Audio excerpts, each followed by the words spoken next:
Ah bonjour les amis, si vous saviez comment je suis content de m'asseoir là pour tourner cette vidéo pour cette chaîne, c'était vraiment la cohue ces derniers jours, j'ai enchaîné des journées 8h, 23h, c'est 3 jours de suite, c'était dingue. Du coup, aujourd'hui les amis, je suis très content de vous retrouver pour tourner cette vidéo, et aujourd'hui, on va parler des émotions de souffrance. Je vais vous expliquer comment gérer une émotion de souffrance, donc quelle est la méthode que je m'applique à moi-même, les différentes étapes que je mets en place pour, lorsque je rencontre une émotion, donc que ce soit la colère, la peur, culpabilité, tout ça, eh bien, comment je fais pour faire en sorte que cette émotion ne soit plus là, mais de manière définitive. Donc le but, c'est pas juste de se distraire en regardant une série pour ne plus penser à notre souffrance, mais vraiment de mettre en place des étapes qui vont faire en sorte que cette émotion elle soit complètement transcendée. Donc on arrive à se hisser au-dessus, à ce que notre énergie soit plus puissante et plus imposante que l'énergie de l'émotion. Parce que souvent quand on rencontre une émotion de souffrance, eh ben, cette émotion elle peut être mineure, mais des fois elle est majeure, donc c'est vraiment l'émotion qui a plus de force que nous, des fois. On a l'impression, en tout cas. Et donc, je vais vous expliquer dans cette vidéo comment moi je fais pour avoir plus de force que l'émotion. La manière idéale d'écouter ce podcast, c'est comme d'habitude, les amis, vous connaissez maintenant. C'est soit de vous poser devant la vidéo et de regarder, et de prendre des notes attentivement, ou bien de laisser la vidéo tourner pendant que vous faites autre chose, les courses, la vaisselle, la muscu, que sais-je. Sur ce, c'est parti, on y va. Mais avant de vous parler des émotions de souffrance, et de vous expliquer comme promis dans cette vidéo comment je fais pour les dépasser, je souhaite vous expliquer pourquoi je travaille autant ces derniers jours. Et je vais faire ça en petite intro. Et si vous voulez vous rendre directement au moment de la vidéo où je parle des émotions, eh bien, il y a la minute précise et la seconde précise à laquelle il faut cliquer qui sont affichées là au moment où je parle sur l'écran et aussi dans la barre de progression en bas dans les chapitres. Donc, les amis, si je travaille autant, c'est parce que j'ai des nouveaux projets. Et oui, et je souhaitais vous en faire part, parce que sur cette chaîne, je parle pas mal de trucs personnels. Donc, mes nouveaux projets sont dans un premier temps un premier livre que j'écris. C'est un livre assez personnel dans lequel je vais parler beaucoup de moi, de ce que j'ai vécu, du regard que j'ai porté sur les choses et des épreuves que j'ai dépassées. Donc c'est un livre qui est d'ordre autobiographique. Et ensuite, j'ai un nouveau projet que je sais que vous attendez tous, et je sais que vous l'attendez, ça, c'est les retraites spirituelles. Et ça fait 1 an et plusieurs mois que j'en ai pas organisé. Et pendant cet 1 an et plusieurs mois, j'ai reçu beaucoup de demandes de gens qui me disaient « Stan, c'est quand tu fais des retraites, j'ai envie de participer, donc c'est maintenant ». J'ai ouvert 3 retraites spirituelles. Donc au moment où vous allez voir cette vidéo, je sais pas combien il en restera, parce que j'ai pas encore envoyé mon mail à la mailing list, et il y a plus de 1000 contacts juste dans la liste des retraites, pas dans les autres listes. Mais voilà, donc je vais envoyer le mail après avoir tourné cette vidéo. Je sais pas combien de places libres il reste, en général ça part très vite, donc si vous êtes intéressé par les retraites, il y a le lien dans la description de la page de mon site sur laquelle vous trouverez les différentes retraites. Donc les amis, pour vous en parler un peu, j'ai 3 retraites spirituelles à vous proposer. La première, c'est une retraite que je vais co-organiser avec Noélia, et cette retraite aura lieu en France, à Macara, proche de Toulouse, comme d'habitude. Donc c'est une retraite qui va se faire sur 4 jours et 3 nuits, donc ça touche 4 jours et 3 nuits, il y a tout qui est inclus dans le forfait, donc il y a l'hébergement, la nourriture et tout ce qu'on va vous proposer. Avec Noélia, on va vers des ateliers qui vont être vraiment très variés, parce qu'on a une approche des choses qui est très différente et complémentaire. Donc je vais partager, moi, tout ce qui va être coaching en groupe et individuel et sophrologie, et Noélia, elle va partager la cérémonie du cacao sacré. Donc c'est une plante sacrée qui permet de faire des voyages en soi, et d'expérimenter des choses liées à la connaissance, la compréhension de soi, d'avoir des prises de conscience, sonothérapie au bol tibétain, le toucher guérisseur, donc initiation au toucher guérisseur avec les mains. On va créer quelque chose en rapport avec les rêves et les pierres, vous allez voir, vous aurez un objet à apporter chez vous, aussi un de mes livres dédicacés. Et le thème de cette retraite avec Noélia, c'est reconnexion à soi. Elle aura lieu du 31 mars au 3 avril à Macara. Et moi, par la suite, je vais vous proposer aussi, seul, une retraite que j'animerai seul, début juin à Macara, aussi sur 4 jours et 3 nuits. Et dans cette retraite, je vais vous partager plusieurs choses. Le mot d'ordre de cette retraite-là, ce sera épanouissement. Donc c'est vraiment ce que j'ai envie de cibler dans les ateliers, dans ce qu'on va faire ensemble. On aura des ateliers de coaching de groupe spécifiques aussi, on aura de la sophrologie et méditation japa, et aussi les rituels aux plantes sacrées et voyages intérieurs que je vous partagerai. C'est parce que je vais me former entre-temps, je me forme entre-temps, à la formation guide en voyage intérieur, des formations Le pouvoir personnel de Elodie Rose Pérez. Vous avez vu, je vous avais fait une interview de elle dans le désert que j'avais réalisé quand j'étais dans sa retraite dans le désert. Donc voilà, je vais vous partager certains de ces outils aussi dans la retraite, donc j'aurai vraiment des choses variées. On va travailler le côté coaching, le côté méditation et aussi le côté chamanique. Un peu comme avec Noélia, sauf que ce sera différent, voilà, vous verrez. Vous voyez les retraites qui vous parlent le plus, celles par lesquelles vous vous sentez appelé dans votre cœur, et aussi on a un troisième événement que je partage. Le troisième événement, c'est la retraite dans le désert. Mais, il y a un mais. La retraite dans le désert, elle aura lieu au mois de mai. Oui, au mois de mai. Mais c'était pas pour ça le mai. Le mai, c'était parce que les frontières du Maroc sont actuellement fermées. Et donc, je pense qu'elles réouvriront entre-temps. Du moins, je l'espère.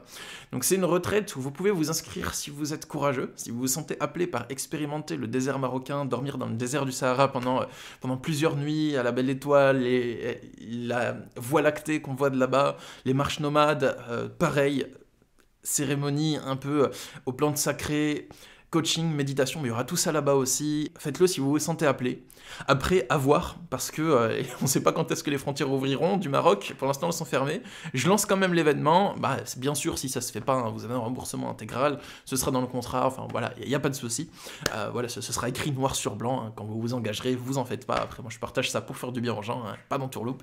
Donc, en résumé, ce que vous pouvez retenir, c'est qu'il y a 3 retraites. La première, fin mars, début avril, avec moi et Noélia. La deuxième, dans le désert, au mois de mai, sur 7 jours. Et c'est le désert marocain, donc vous pouvez vous inscrire dans le but que les frontières réouvrent, et une fois qu'elles ont ouvertes, on fera le voyage, et si elles n'ouvrent toujours pas d'ici là, bon, ça m'étonnerait parce que c'est quand même une période touristique, mais si elles n'ouvrent pas d'ici là, vous aurez un remboursement, cela va de soi. Et ensuite, il y a la 3e retraite qui aura lieu début juin, que j'animerai seul, en France, à Makara toujours. Sur ce, les amis, rentrons dans le vif du sujet et parlons des émotions. Alors, les émotions, je vais vous expliquer comment moi je fais pour gérer une émotion de souffrance très concrètement. Les émotions de souffrance, c'est un sujet qui m'intéresse beaucoup parce que, vous le savez peut-être, mais il y a plusieurs années, j'ai constaté que je n'étais sur le moment pas heureux, ou du moins que j'avais certaines choses positives dans ma vie. Moi, j'avais mes amis, j'ai des amis en or, toujours, big up à eux d'ailleurs s'ils regardent cette vidéo, mais ça c'est super. Mais par contre, j'avais d'autres aspects de ma vie qui allaient pas. Donc l'aspect amitié, il était toujours bien garni, et ça c'est vraiment une richesse, mais j'avais d'autres aspects de ma vie qui allaient pas, et je l'ai constaté. J'ai voulu le régler, et je me suis dit, ouais, je trouve pas de sens dans mon travail. Niveau du couple, j'étais pas heureux à ce moment-là non plus. Niveau de mon lieu de vie, il me convenait plus, enfin j'avais envie de voyager, je l'avais jamais fait, j'avais limite jamais quitté ma ville carrément, enfin presque pas quoi, voilà. Donc j'habite à Strasbourg, qui est une jolie ville, mais voilà, on vit toujours au même endroit, on a envie de voir ailleurs, c'est logique. Donc j'ai voulu comprendre mes émotions. Je suis passé par plusieurs phases pour essayer de dépasser mes émotions de souffrance. C'était vraiment un parcours du combattant pendant des années. J'ai alterné entre plusieurs phases, entre des phases d'ermitage, où je suis resté au Cap d'Agde pendant 1 an, au Cap d'Agde pendant 1 an, genre hors saison touristique, c'est-à-dire que c'est désert. Tu vas dans la rue principale en février, on peut rester 1 heure, il se passe rien. Il n'y a personne qui passe, à part un petit papy qui vient en tenant les murs, pour arriver à marcher. Bon, c'est pas drôle, mais ce que je veux dire, c'est pas de ça que je rigole, c'est du fait que c'est désert. Genre, le Cap d'Agde, désert. J'ai fait de l'ermitage là-bas, moi je le vois comme ça. Ensuite, j'ai eu des phases où j'ai essayé de régler mes émotions par la compréhension, ensuite par la méditation, j'ai vraiment tout essayé, j'ai fait plein de trucs. Donc aujourd'hui, je vais vous donner mes conclusions. Alors, mes conclusions, je commence. Dans un premier temps, je pense qu'un point capital pour gérer ses émotions, c'est l'observation. Observation, c'est la capacité de regarder ce qui se passe à l'intérieur de soi, mais sans porter de jugement dessus. Ça veut dire que si vous voulez observer vos émotions, vous portez votre attention sur les différents mouvements qui sont à l'intérieur de vous. Donc là, je ne parle pas d'observer les sensations corporelles, hein. C'est pas ça dont je parle. C'est cool, mais c'est pas ça dont je parle. Observer ces émotions, ça veut dire que régulièrement, dans la journée, vous essayez de faire un point sur comment vous vous sentez et comment vous vous êtes senti un peu plus tôt. Par exemple, maintenant, je me sens comme ça, je me sens, par exemple, angoissé, bon, c'est pas le cas maintenant, mais je peux dire... Par exemple, un exemple, ce serait je me sens angoissé. Mon angoisse, elle a commencé quand? Ce matin, je me sentais bien. J'ai commencé à me sentir angoissé quand je suis arrivé au travail. À quel moment? C'est quand mon chef il m'a mal parlé. À ce moment, qu'est-ce que j'ai voulu faire? J'ai peut-être voulu lui répondre, je me suis retenu et j'ai senti une angoisse. Voilà, ça c'est observer ses émotions. Ça ne veut pas dire qu'on doit être dans l'observation à l'instant T. Ça veut juste dire qu'on doit être attentif à ce qui s'est passé un peu plus tôt dans la journée et essayer de le réancrer dans notre conscience, d'en être conscient en fait. Observer, pour moi, c'est vraiment une capacité clé, parce que ça vous permet d'élargir votre regard sur les choses. Pour vous donner une métaphore, parce que je sais que vous aimez bien les images que je vous partage assez souvent, admettons que votre esprit, ce soit une pièce toute noire. Il n'y a pas de lumière dedans. La seule lumière que vous pouvez trouver, c'est une lampe frontale qui se trouve au-dessus de votre tête. Et oui, j'avais acheté cette lampe pour aller dans le désert la première fois que j'étais à la retraite organisée par Elodie et Ali là-bas. Du coup, si vous voulez éclairer votre esprit, vous avez juste la lampe frontale, c'est votre conscience. Donc, la meilleure manière d'éclairer cette pièce, c'est pas de vous coller au mur, parce que vous allez pouvoir éclairer juste quelques centimètres carrés avec la lumière. Donc vous allez juste voir une certaine petite portion de votre esprit.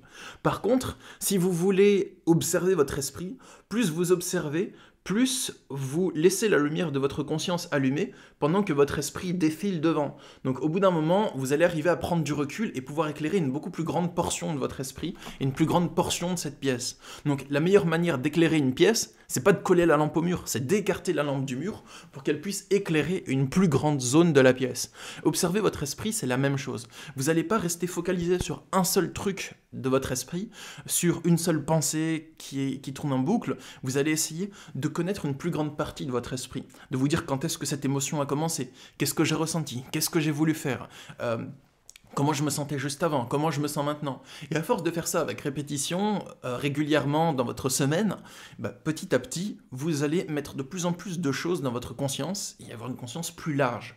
Et donc, ça permet d'avoir beaucoup moins de souffrance, parce que souvent, la souffrance, elle provient d'un blocage, d'un mécanisme incohérent dans votre esprit, de votre esprit qui voit les choses de manière pas conforme à la réalité, voilà. Donc, observer, ça permet de prendre du recul, de voir plus large et de mieux se comprendre. Et justement, comprendre le fonctionnement des émotions, c'est important pour s'en libérer. Alors, les amis, j'ai noté 2 phases principales. Il va y avoir la phase de la compréhension primordiale et la phase du ressenti. La phase de la compréhension primordiale, c'est que si vous voulez dépasser des émotions de souffrance, la compréhension va être primordiale. Vous devez passer par l'intellectualisation de l'émotion pour la dépasser, dans une certaine phase. Dans le sens où, moi, quand je me suis observé, au bout d'un moment, j'ai compris que je pensais énormément. Mon esprit partait dans tous les sens et je vivais presque uniquement dans mon mental. Et donc, je devais émettre des raisonnements qui feront naître des compréhensions dans mon esprit, et ma compréhension m'autorisera à penser différemment, et avec ma pensée différente, eh bien, je pouvais ne plus ressentir l'émotion de souffrance, parce que je pensais différemment. On dirait que mon esprit, c'était une sorte de labyrinthe complexe, et que pour arriver à me défaire d'une émotion de souffrance, je devais trouver un chemin de compréhension dans ce labyrinthe qui fera en sorte que je débloque l'émotion, en fait. Mais ça passait vraiment par l'intellectualisation du phénomène.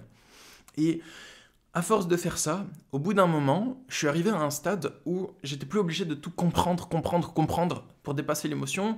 J'arrivais à le faire par le ressenti, par des actions, par des choses beaucoup plus simples.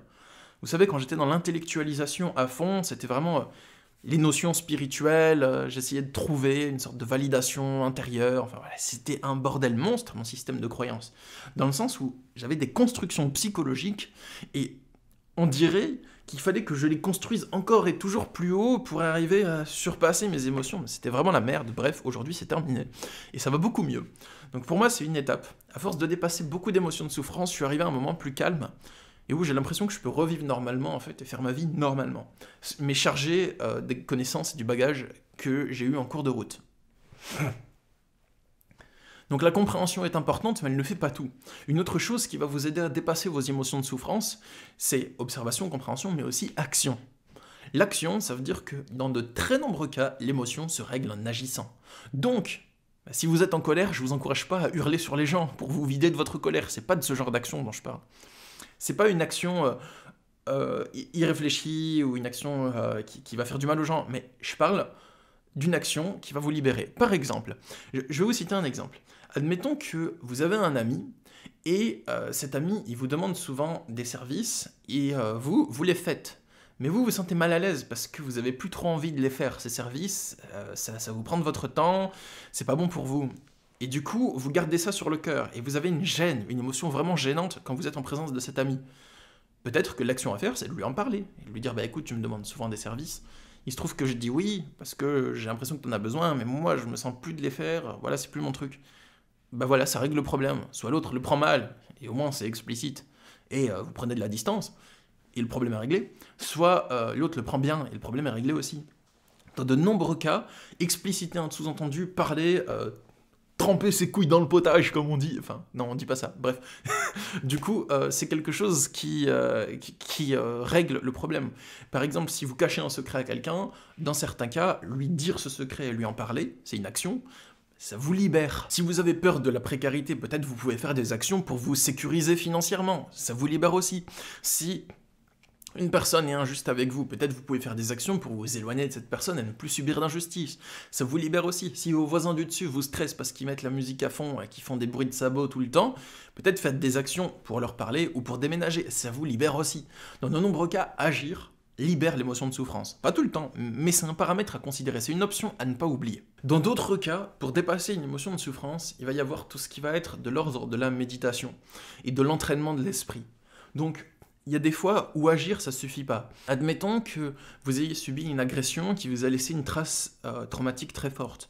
Genre, quand vous étiez plus jeune, on vous a chopé dans la rue quand vous rentriez chez vous, en sortant d'un transport en commun, on vous a volé votre argent, frappé, battu, peut-être même violé ou ce genre de choses qui sont très graves. Ben, il se peut que, en grandissant, vous ayez des traces traumatiques. Et ces traces traumatiques, elles peuvent être, elles ont leur raison d'être là, mais sur le moment, on peut dire qu'elles sont irrationnelles dans le sens où, bon, elles ont leur raison d'être là, elles ont leur place, mais par contre, des fois elles se manifestent de manière non réfléchie. C'est pas un raisonnement, c'est juste une empreinte dans votre chair en fait. Et maintenant, quand vous sortez des transports en commun, vous avez toujours des crises d'angoisse. Vous voyez, ça peut être ce genre de choses. Donc dans ce cas, je pense que ça passe vraiment par un déconditionnement, par un entraînement peut-être à l'EMDR, à la sophrologie, ou bien pour des choses qui sont moins graves que l'exemple que je viens de citer, mais des fois, vous avez peur du rejet alors que le rejet n'est pas dangereux. Vous avez peur du jugement alors que le jugement n'est pas dangereux. Et il y a des peurs qui sont là, et dans certains cas, une bonne manière de dépasser cette peur, c'est même quand vous vous êtes fait quitter. Tiens, ça c'est le meilleur exemple. Quand vous vous êtes fait quitter par quelqu'un, c'est à la fin d'une relation, et admettons que vous teniez à cette relation et que vous êtes triste, ben, un moyen de dépasser cette souffrance et cette tristesse, c'est déjà de l'accueillir, mais si vous avez envie de la dépasser parce que vous en pouvez vraiment plus, ça fait trop mal, peut-être que vous pouvez entraîner votre esprit à dépasser cette souffrance, à produire l'inverse de la souffrance. Si dans votre journée vous êtes triste beaucoup, du matin jusqu'au soir par exemple, peut-être qu'un moyen de dépasser la tristesse, ce serait de vous entraîner à voir comment vous avez envie de vous sentir en fait. Peut-être en paix, peut-être libre, peut-être joyeux ou joyeuse. Alors vous pouvez imaginer comment vous vous sentiriez une fois que vous serez libéré de cette émotion, et tous les jours, vous fermez les yeux et vous vous entraînez à ressentir ces sensations. Vous vous projetez dans le futur. Comment je me sentirais une fois que j'aurai dépassé la situation problématique? Et vous imaginez que vous vous sentirez libre, le cœur ouvert, la poitrine plus détendue, la zone pectorale, je veux dire, enfin tout ça. Et si vous faites ce genre de choses, vous pouvez entraîner votre esprit à produire une émotion positive. Et ça, c'est vraiment une clé aussi. C'est comme les arts martiaux. Voilà. Si vous voulez vous tenir plus droit et plus confiant dans la rue, un moyen de le faire, c'est peut-être pratiquer des arts martiaux, de la muscu. Mais ça vient pas en un jour. Ça vient à force de répéter, répéter. Au bout d'un moment, naturellement, la confiance, les nouvelles postures, les nouveaux réflexes corporels s'installent. Bah voilà, là c'est pareil. Si vous voulez être plus en paix au quotidien, un moyen de le faire, c'est aussi de s'entraîner à être en paix. Ça marche. C'est pas obligatoire pour tout le monde, mais c'est un outil que je vous donne, en tout cas, ça peut marcher. Et puis aussi, une étape qui me permet de dépasser mes émotions, c'est donc observer, comprendre, méditer et entraîner mon esprit. Donc tout ça, c'est vraiment des choses que j'ai déjà faites dans ma vie et qui m'ont aidé, soit juste une de ces choses, soit toutes ces choses mises bout à bout, à dépasser des émotions de souffrance. Une autre chose, c'est expérimenter. Bah oui, parce que les amis, des fois, une émotion de souffrance, on peut la dépasser vite. Vous sentez une gêne, vous en parlez à l'autre, le problème est réglé. Mais des fois, l'émotion de souffrance est plus coriace. Et vous n'allez pas arriver à la dépasser en une fois, en une action, en une méditation, en une compréhension. Des fois, elle est longue, et c'est un combat de longue haleine. C'est pour ça que je parle d'expérimenter, faire des expériences de vie. Le problème qu'on peut faire quand on est en mode à fond sur le développement spirituel, développement personnel, c'est que quand on a une émotion de souffrance qui est là, bah en fait, j'ai remarqué que, tiens, c'est quelque chose qui me vient, j'avais pas prévu de le dire dans la vidéo, ça, enfin, j'ai fait un petit plan, mais ça, j'avais pas prévu de le dire dans la vidéo, j'ai remarqué que quand on est à fond dans le développement perso et spirituel, le problème qu'on peut avoir, c'est que Quand il y a une émotion de souffrance, on veut la dépasser, on se dit ouais c'est une blessure, faut que je la règle, voilà. Mais on s'empêche de vivre en fait. On s'interdit de vivre tant qu'on l'a pas réglé. Comme si c'était un problème, et tant qu'on n'a pas résolu ce problème, on sort pas de la salle de classe. Comme si c'était un contrôle, et le prof vous dit, tant que t'as pas trouvé la réponse juste, tu sors pas de la salle. Mais même si ça doit prendre plusieurs mois en fait, vous voyez. Et c'est le problème ça je pense. Si vous vous interdisez de vivre à côté, parce que ça peut être une peur en se disant, si je porte pas toute mon attention sur le problème, en fait, il va perdurer plus longtemps et je risque de me ramollir et de vivre avec tout le temps. Et j'ai pas envie de faire partie des personnes qui vivent avec leur dépression jusqu'à la fin de leur jour, ce genre de truc. Et encore, c'est ok, ça arrive, la dépression, c'est pas évident. Mais bref, des fois, la dépression, ça consiste même pas à la dépasser en une fois, mais plus à apprendre à l'apprivoiser, à la dompter. Mais du coup, ça dépend des personnes et des cas. Mais du coup, pour revenir là-dessus, mon conseil, c'est aussi, lorsque vous avez une émotion de souffrance, si elle est là depuis longtemps et que vous avez du mal à la dépasser, je vous encourage à vous pencher sur le problème. Mais pas à vous interdire de vivre en fait, et à vous interdire d'être heureux et de faire d'autres choses tant que vous ne l'avez pas dépassé. Vous avez le droit en fait, vous n'êtes pas obligé d'être votre propre tyran intérieur. Mais du coup, expérimenter, c'est ça. Vous allez faire des expériences de vie, mais dans le but que ça vous fasse vivre des nouvelles choses et comprendre des nouvelles choses, mais pas en les regardant ces expériences au travers du filtre de l'émotion, c'est ça le plus dur. Admettons que j'ai une émotion de culpabilité qui est très grande et écrasante et j'essaye de la dépasser. J'essaye de comprendre, de méditer, tout ça, mais j'arrive que lentement à la faire dégrossir. Donc, je me dis, ouais, je vais faire des expériences, je vais m'inscrire à une retraite spirituelle. Enfin, je dis pas ça parce que j'ai proposé des retraites en début de vidéo, je dis ça parce que c'est ce que moi j'ai fait. Je participais à des retraites, par exemple ayahuasca ou retraite yoga au Portugal, tout ça. Et j'aurais pu me dire, je participe à ces retraites pour résoudre l'émotion. Mais si je regarde la retraite uniquement à travers le filtre de l'émotion, je vais dire en quoi le yoga va m'aider à dépasser mon émotion, en quoi la méditation va m'aider à dépasser mon émotion, et du coup je profite pas de l'expérience. Et elle m'apporte pas grand-chose en fait, l'expérience. Donc, voilà ce que je vous encourage, c'est d'expérimenter et d'essayer de vivre ces expériences, mais pas au travers du filtre de l'émotion. D'essayer de vous dire, ces expériences, elles vont probablement me faire grandir, mais je vais pas uniquement attendre qu'elles règlent l'émotion. Donc voilà, je sais pas si j'ai été clair, j'ai essayé pour ce dernier point. Et le dernier point que je souhaite vous donner, c'est que pour dépasser une émotion de souffrance, il faut certes observer, comprendre, agir, méditer, expérimenter, mais aussi s'abonner. Et oui, les amis, vous ne vous attendiez pas à ça, avouez-le.